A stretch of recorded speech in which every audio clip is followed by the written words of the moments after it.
Hi everybody. ఈ వీడియోలో factorisation ఎలా చేయాలి బై ఫ్యాక్టర్ ట్రీ మెథడ్. అంటే ఈ ట్రీ మెథడ్ యూజ్ చేస్తే ఫ్యాక్టరైజేషన్ చాలా ఈజీగా అయిపోద్ది అనమాట.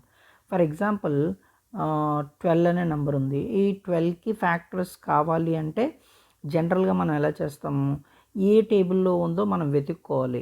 ఎస్ 1 టేబుల్లో ఉంది, 2 టేబుల్లో ఉంది, అలాగే 3 4 జార్ కాబట్టి 3 టేబుల్లో ఉంది, 4 టేబుల్లో ఉంది, అలాగే 6 2 జార్ కాబట్టి మళ్ళీ 6 టేబుల్లో ఉంది, నెక్స్ట్ 7 టేబుల్లో ఉందా, 8 టేబుల్లో ఉందా అని చెక్ చేయాల్సిన అవసరం ఎంతైనా ఉంది.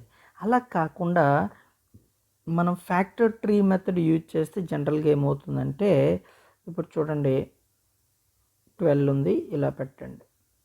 సో ఇది ఏ టేబుల్లో ఉంది, ఫస్ట్ 1 టేబుల్లో ఉంటుంది. Yes 1 12 jar 12. 2 టేబుల్లో ఉందా లేదా, ఎస్ 2తో డివైడ్ అవుతుందో లేదో చూసుకొని 2 టేబుల్లో ఉంది. 2 6 జార్ 12. 3 టేబుల్లో ఉందా లేదా, ఎస్ 3 టేబుల్లో. 3 4 జార్ 12. ఎస్.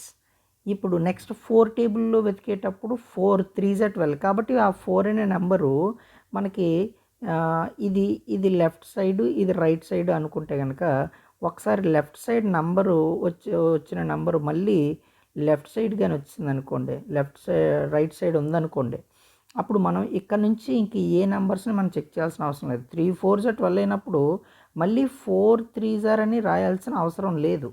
ఆ 4 ఇటు వచ్చేసింది కాబట్టి అక్కడితో మనం ఆపేస్తాం అనమాట. ఇంక ఏ టేబుల్ చెక్ చేయాల్సిన అవసరం లేదు. చెక్ చేయకుండా ఏం చేస్తాం ఇక్కడ,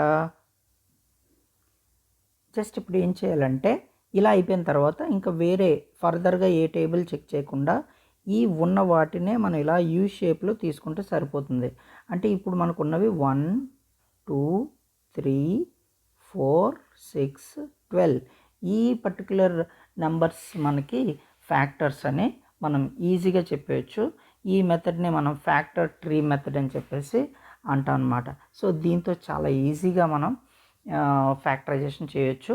సో ఈ వీడియోస్ ఖచ్చితంగా మీకు ఇష్టమైతే కనుక లైక్ చేయండి, అలాగే షేర్ చేయండి ఫ్రెండ్స్కి, సబ్స్క్రైబ్ చేసుకోండి, చాలా ఇంపార్టెంట్. సబ్స్క్రైబ్ చేసుకుంటే నేను చేసిన ప్రతి వీడియో మీకు వస్తుంది. అలాగే లైక్ చేయడం వల్ల చాలామందికి ఇది రీచ్ అవుతుంది. ఇలాంటి ఇన్ఫర్మేటివ్ వీడియోస్ అన్నీ మీకు కావాలి అంటే సబ్స్క్రైబ్ చేసుకొని ఫ్రెండ్స్కి షేర్ చేయండి. Thank you.